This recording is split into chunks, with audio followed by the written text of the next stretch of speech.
Welcome to my YouTube channel Paramount English Study with Rajan Sir. Myself Dr. Rajan Kumar Srivastav. Once again I am here before you.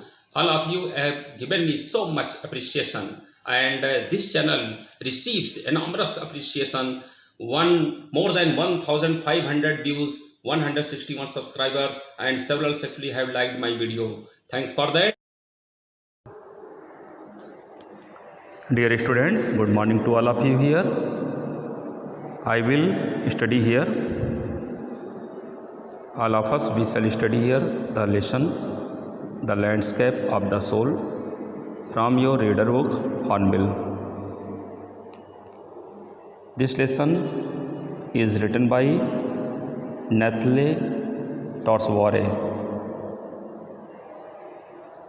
So I will give you an introduction of the lesson and summary.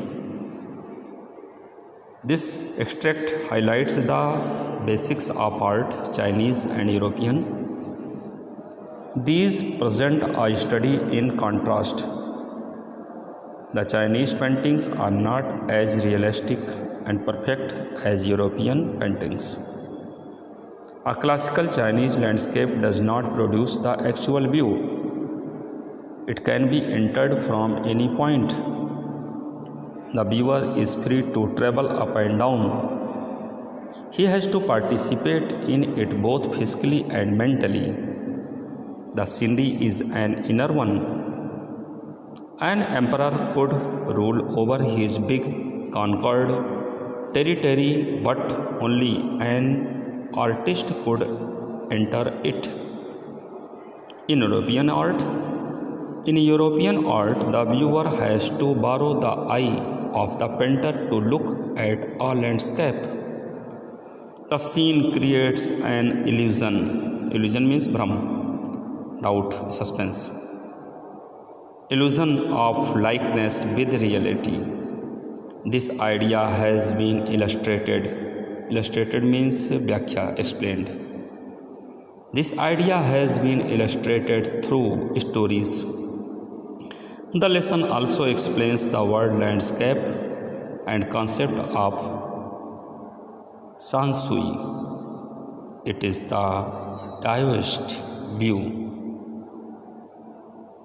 Land stands for vertical and masculine mountain. Scape represents water that flows horizontally and is feminine in character. They have to interact, although they are like two poles of the universe. Man who acts as their character is the eye of the landscape. So it was introduction. Now I give you here summary so you can understand it very easily. यहाँ चीनी एक चित्रकार हैं, painter you डाओजी के बारे में जो 8वीं सदी में रहा करता था। एक विस्मयकारी कहानी यहाँ पर आपके सामने दी जा रही है, वो प्रचलित है, उसी से संबंधित। उसे सम्राट ने अपने महल की दीवार पर चित्र बनाने के लिए नियुक्त किया था। यह उस चित्रकार की अंतिम कलाकृति थी। उसने अपने चित्रांकन को एक पर्दे के पीछे पूरा किया। उसे केवल सम्राट ही देख सकता था। सम्राट ने जंगलों के, पर्वतों के, जलप्रपातों तथा मेघों, पहाड़ी रास्तों पर जा रहे मानवों तथा आकाश में उड़ते पक्षियों के दृश्यों की खूब सराहना की। पर्वत की तलहटी में बनी एक गुफा में चित्रकार ने बताया कि वहाँ किसी प्रेतात्मा का वास है। उसने ताली बजाई तथा गुफा का प्रवेश द्वार खुल गया। अंदर का दृश्य उतना ही भव्य था। वह द्वार के अंदर चला गया। सम्राट को भी अपने पीछे बुलाया, पर सम्राट द्वार में प्रवेश कर पाते इससे पूर्व ही द्वार बंद हो गया। दीवार पर बना चित्र भी लुप्त हो गया।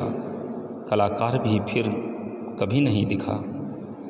ऐसी कहानियाँ चीन के महान दार्शनिक कन्फ्यूशियस तथा जोनियस द्वारा लिखित पुस्तकों में आम मिलती रहती हैं। वे दर्शाते हैं कि उस प्राचीन समय में चीन में कला को किस दृष्टि से परखा जाता था या समझा जाता था। इसके विपरीत एक पश्चिमी जगत का चित्र लें। एक प्रसिद्ध चित्रकार ने जो फ्लैंडर्स का निवासी था, अपने पर्दार शॉप के चित्र में आँख नहीं बनाई। उसे भय था कि खुली आँख होने पर वह चित्र से बाहर निकल जाएगा। वह कहानी पश्चिमी कला जगत की चित्रकला को दर्शाती है। यहाँ पश्चिमी का सेंस यूरोपियन है। एक तीसरी कहानी है 15वीं शताब्दी के एंट्रेफ की, एक लोहार को जिसका नाम क्विंटन मैटस था। इस चित्रकार की बेटी से उसको लव हुआ। पिता ने उसकी प्रार्थना को ठुकरा दिया क्योंकि वह निम्न कोटि के धंधे वाला था। इस कारण क्विंटन ने एक दिन स्टूडियो में प्रवेश करके चित्रकार के नए चित्रपटल पर एक मक्खी बना दी। वह इतनी वास्तविक दिख रही थी, रियल दिख रही थी कि पेंटर ने उसे उड़ाने की कोशिश की। फिर भी उसे महसूस हुआ कि उसने क्या किया। उसने क्विंटन को अपना शागिर्द बना लिया और फिर क्विंटन ने अपनी प्रेमिका से, लवर्स से विवाह कर लिया। साथ ही वह अपने समय के सर्वाधिक विख्यात चित्रकारों में से एक बन गया। ये दोनों कहानियाँ दिखाती हैं कि कला का क्या लक्ष्य होता है। यूरोपियन आर्ट तो वास्तविकता चित्रित करने में माहिर थी, पर एशिया में कला का लक्ष्य था आंतरिक जीवन और आत्मा का चित्रांकन करना।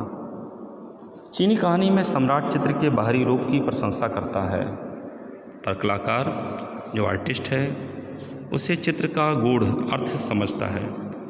सम्राट अपने विजित देशों पर तो शासन कर सकता है, बट ओनली आर्टिस्ट ही इस बात को समझ सकता है कि विश्व में रहस्यों का उद्घाटन करने के लिए उसके अंदर प्रवेश करने का उपाय क्या है।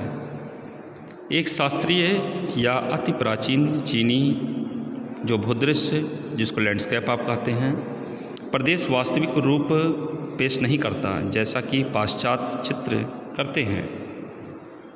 यूरोपियन पेंटर चाहता है कि आप उस दृश्य को ठीक उसी दृष्टि से देखें जैसे उसने देखा था। एक विशेष कोण से चीनी दृश्य चित्र यथार्थवादी नहीं होता। आप उसके किसी भी बिंदु से प्रवेश कर सकते हैं। आर्टिस्ट तो आपकी दृष्टि के लिए एक आराम से घूमने फिरने हेतु मार्ग बना देता है।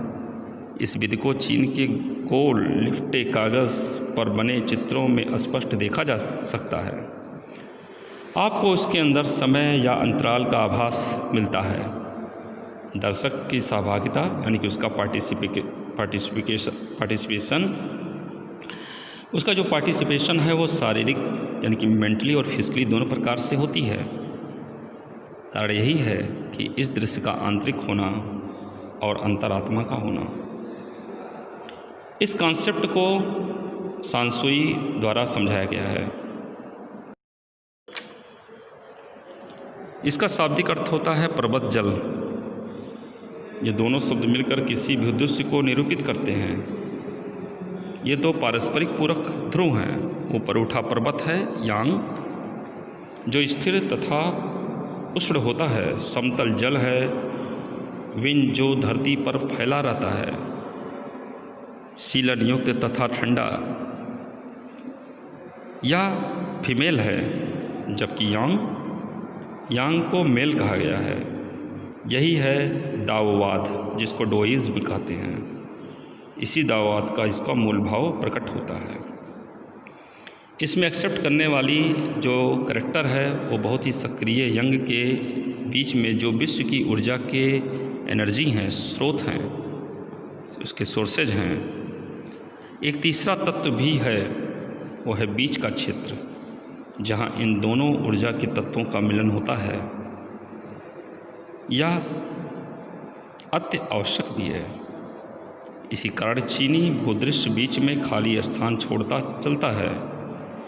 या वह क्षेत्र है जहाँ मनुष्य की So, hello प्रमुख viewers, भूमिका होती actually all है, of you have seen my video या तो धरती continuously, के दोनों and, I छोरों hope that all Dhruv of के you बीच prepare your संवाद का notes, माध्यम है। and if you like my video, वह please तो subscribe my channel and like my Nayan video गोचर and दृश्य की press bell आँख है। icon inside so that you may इस receive तरह all से my notification हमने आज notification first. We have So completed thanks here for Samdi watching my in video. Hindi Thanks a lot. also. I hope all of you have understood it.